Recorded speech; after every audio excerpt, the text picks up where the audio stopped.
Salut! J'espère que vous allez bien. Aujourd'hui, on va parler de design d'objets. En effet, pendant mon vlog à Bruxelles, je vous avais promis une vidéo sur le design d'objets des années 60. J'étais allée au musée de Bruxelles. Il y avait une exposition sur les meubles fabriqués avec du plastique donc pendant les années 60. Et du coup, j'en ai réuni quelques-uns et je vais vous en parler aujourd'hui dans cette vidéo.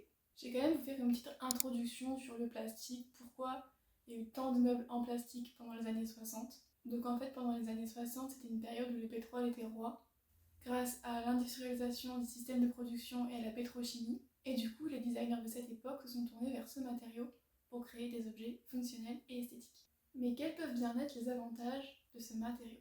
Tout d'abord, son faible coût, sa possibilité de couleur infinie et sa résistance à la lumière, aux produits chimiques et à la chaleur. Donc vous l'avez bien compris, c'est ce matériau qui va permettre de nombreuses innovations. Et c'est grâce à la grande distribution que ces objets seront distribués facilement. Donc du coup, moi, comme je vous avais dit, j'étais allée au musée du design de Bruxelles, qui s'appelle ADAM, Art et Design Atomium Museum. Et c'est là-bas que sont stockées plus de 2000 œuvres de meubles en plastique des années 60 qui ont été rassemblées par Philippe Decelles.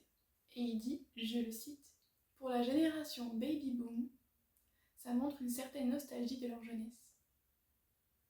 Pour la jeunesse, c'est une leçon de créativité pour montrer la diversité et la puissance de création. Une époque qui reste dans notre souvenir comme l'apogée des 30 Glorieuses. Fin d'introduction, on passe au meuble. Le premier meuble que je vais vous présenter, c'est le Componibili de Cartel. Donc, il a été designé par l'architecte et designer italienne Anna Castelli Ferrieri.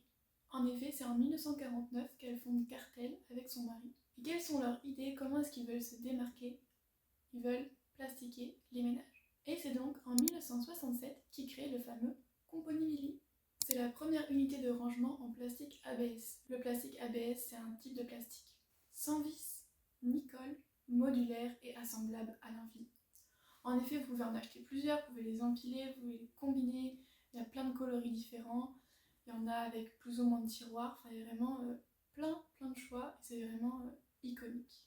C'est grâce à Cartel que le plastique est devenu noble et raffiné. Ce meuble iconique fait aujourd'hui partie des collections permanentes du MoMA et du Centre Pompidou. Vous voulez une idée du prix? Je vais vous la donner. Le grand Componibili est au prix de 164 € et le petit au prix de 120 €.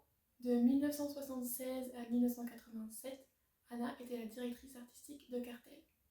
Toujours chez Cartel, j'avais envie de vous présenter un deuxième meuble, c'est le fameux porte-revue. Il a été designé par Giotto Stopino, un designer et architecte italien. Stopino est l'un des premiers designers à expérimenter le plastique dans le design industriel. Il crée le porte-vue Cartel dans un moule unique. Le porte-revue, qui a 4 compartiments, est au prix de 191 €. Les deux meubles que je vous ai présentés de Cartel sont aujourd'hui encore vendus par Cartel. Et si je vous montre ça, ça vous dit quelque chose?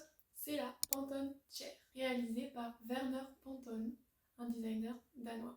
Werner Pantone avait une passion pour le plastique, les couleurs vives et les formes biomorphiques. Il maniait l'art de la cise comme personne.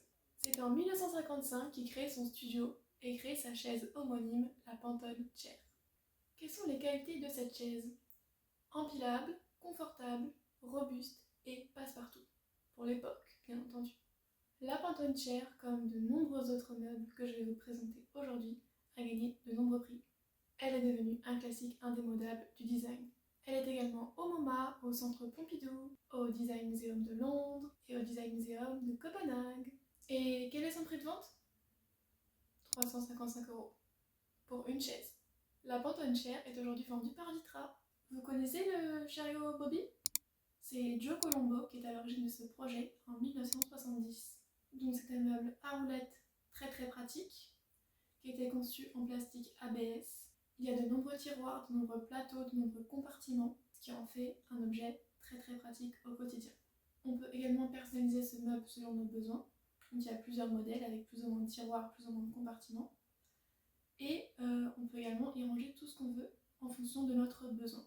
Ce meuble a été très populaire dans les domaines créatifs, dans le domaine médical, dans les domaines bureautiques et aussi à la maison.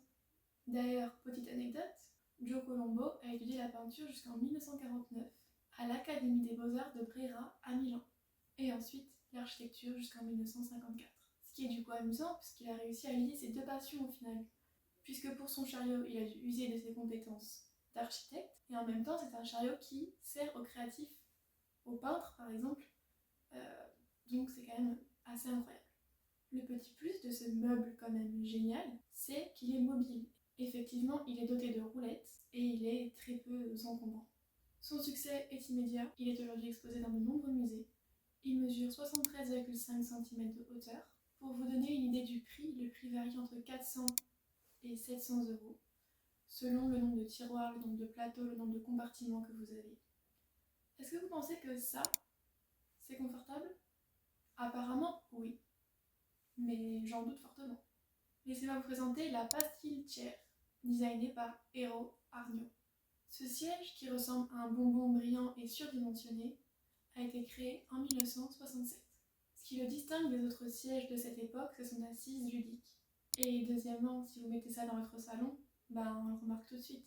Ce siège a été fabriqué en plastique et en fibre de verre, à une largeur de 92 cm, une hauteur de 53 cm et une profondeur de 92 cm. Cette chaise-là a été conçue par le même designer évoqué précédemment, à savoir Eero Aarnio. Ce meuble est reconnu pour son design, mais aussi pour son confort. Il permet de créer un cocon, un espace isolé dans lequel on peut se relaxer. Pour la forme de cette chaise, le designer Aarnio s'est inspiré de la forme d'un casque d'astronaute. En effet, à cette époque-là, c'était la course à l'espace entre les États-Unis et l'Union soviétique, ce qui a abouti en 1969 avec le premier homme sur la Lune. Last but not least, le bureau Boomerang. C'est un bureau œuvre d'art créé par Maurice Kalka. Ce bureau a été créé en 1968. Il se distingue par ses formes organiques, il n'y a pas de jointure apparente, et cela donne l'impression que le meuble est une entité née d'un seul bloc de matière. Ce bureau est minimaliste et imposant à la fois, et on peut dire qu'il y a un certain équilibre entre la fonctionnalité et l'esthétisme. C'est ce qui va faire la force de Maurice Kalka, puisque c'est un ancien sculpteur qui était ensuite architecte, et du coup il a réussi à rallier ces deux métiers. Donc du coup, la fonctionnalité pour le design et l'esthétisme pour le côté sculpture. C'est aussi pour ça qu'on dit que chaque pièce qu'il a créée est une sculpture en soi. J'espère que cette vidéo vous aura intéressé. Si c'est le cas, n'hésitez pas à me le faire savoir. Vous pouvez aussi lire ce livre qui parle aussi de nombreux meubles réalisés avec du plastique. Si vous voulez que je fasse une partie 2, n'hésitez pas à me le dire, je le ferai avec joie. C'est vrai qu'il y a énormément de meubles dont on pourrait parler, donc j'en ai choisi 7 aujourd'hui. S'il y en a d'autres meubles dont absolument vous voulez que je parle, n'hésitez pas à me le dire. Moi, c'est vrai que le design d'objets, c'est un sujet qui me passionne. J'ai adoré aller au musée à Bruxelles. Et je vous dis à bientôt pour de nouvelles vidéos.